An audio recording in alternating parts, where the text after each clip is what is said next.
Well, Boone Cutler here, and yesterday, day before, I said that I was going to come up with a way to tell everybody about my situation. And long story short, I say that a lot. I realize when I do video, it should be a drinking game called Long Story Short. And every time I say it, you got to take a drink.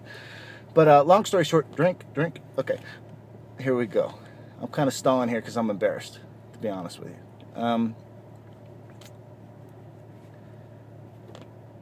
Let me get a look at you. I've made some serious, too bright outside. I've made some serious moral mistakes, errors. True. I mean, just bona fide bad. And I'm pretty embarrassed by it because I like to say that I am the man I say I am. And I've also made some strategic errors. And my lesson learned in this is when I violate those moral codes that I live by, strategically things don't work out well. They fail routinely. Now, before I get deep into this, I just want everybody to know it's nothing like it's nothing. I guess it's not a social moral issue. There's no infidelity in my marriage, or I didn't get caught banging goats or something. Thank God I didn't get caught. That's a joke. But it has to do with me. It has to do with the code I live by. And when I started this whole thing, my plan, my code was I'm going to raise my flag, and my flag is this, and this is what I believe, and this is what I'm going to do, and this is how I feel about it, and that's it. And if somebody wants to follow me, whether it be 100, or 100,000, that's great.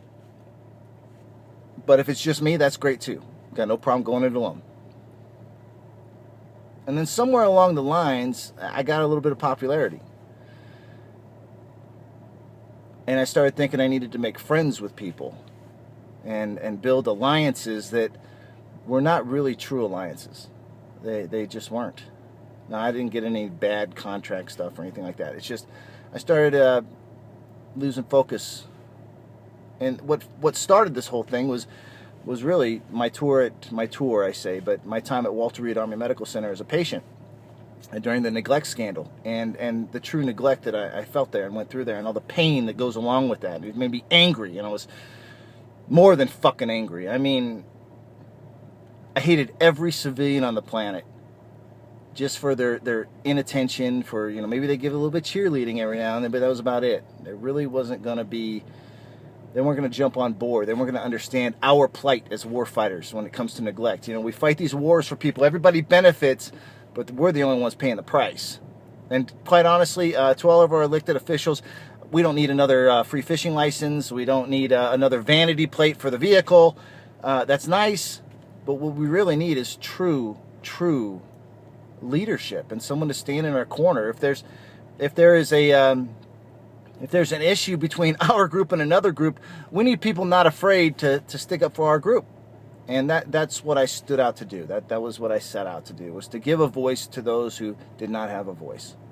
Those who spend a lot of time staring at that crack in the curtain and don't know what to do, don't have a mission anymore.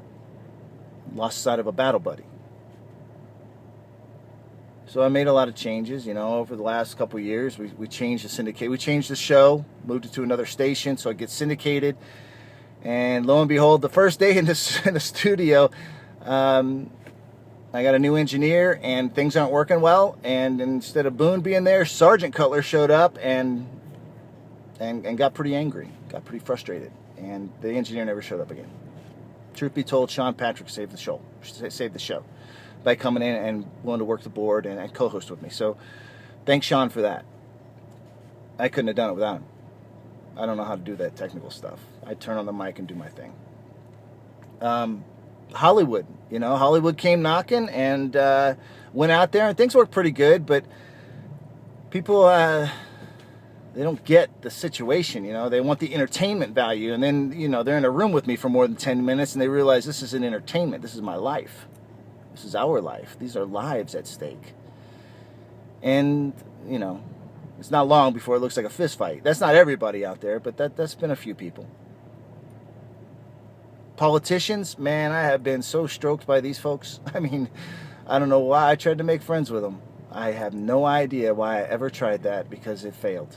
It utterly failed. But what got us here, what got to this position, the whole tipping point thing, the Boone Cutler thing, is being able to plant that flag. And when the time comes and we rally up, flag goes up, and whoever wants to go can go, and anybody else, we don't even see you. That's what made it. That's what felt right. And I stepped away from that because I was trying to make friends. Well, truth is, I'm not hi, I'm Boone Cutler, and I'm gonna be your buddy. That's not me. I'm not gonna be in a field with you picking daffodils. That's probably not gonna happen. But I will cover your back from now until the end of time.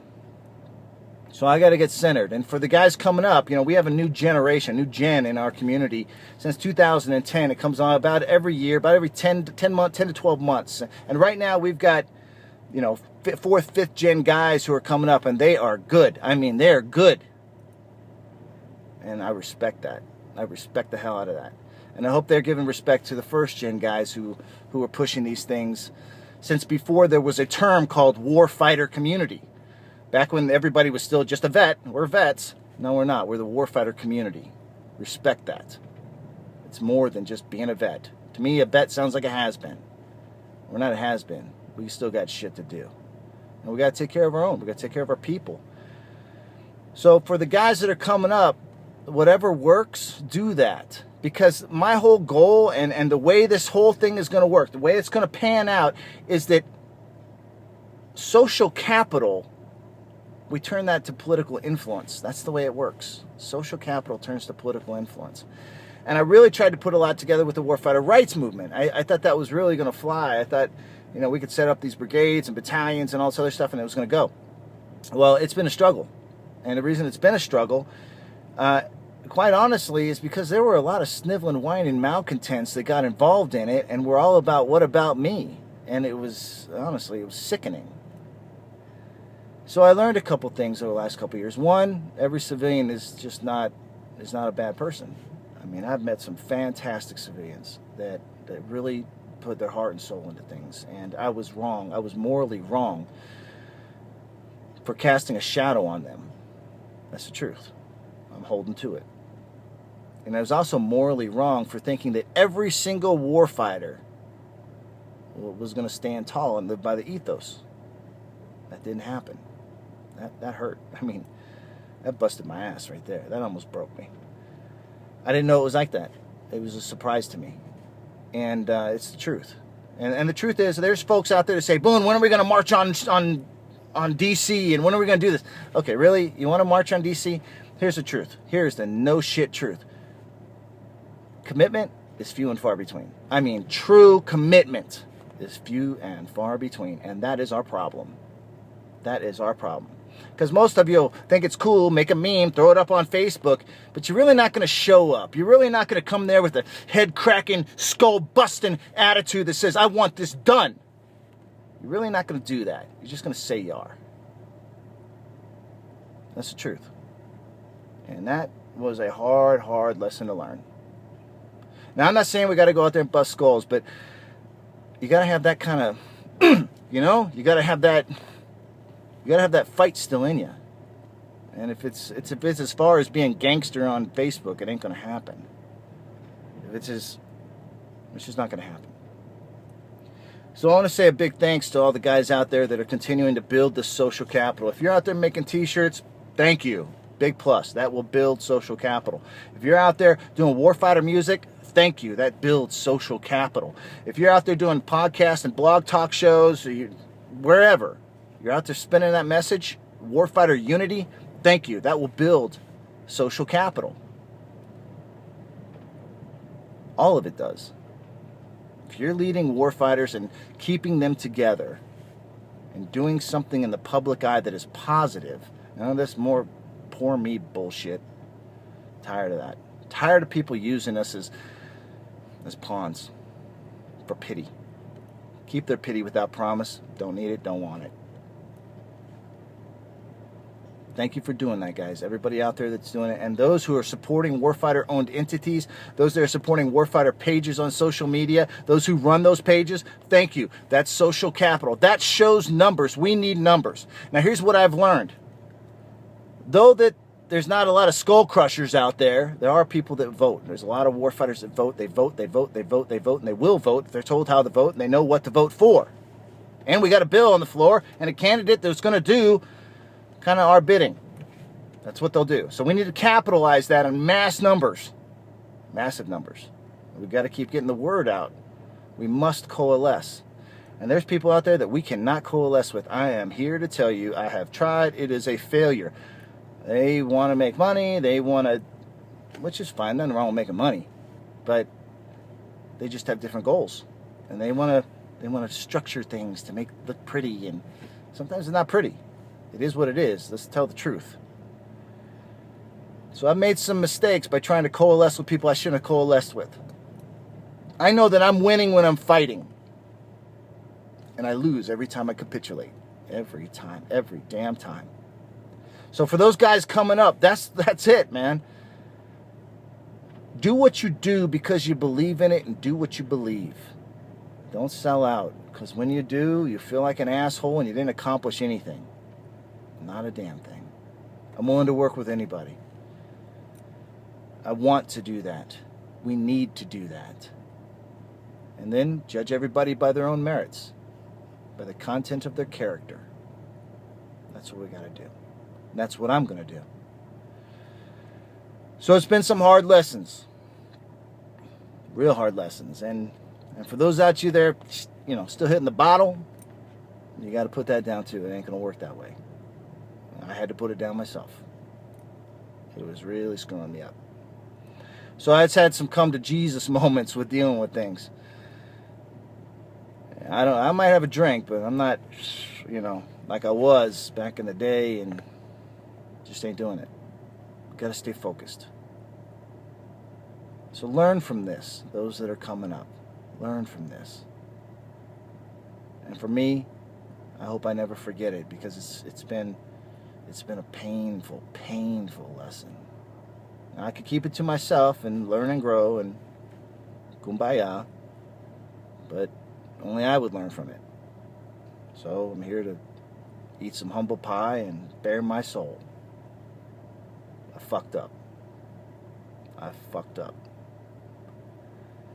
Stay in the community. Promote the community.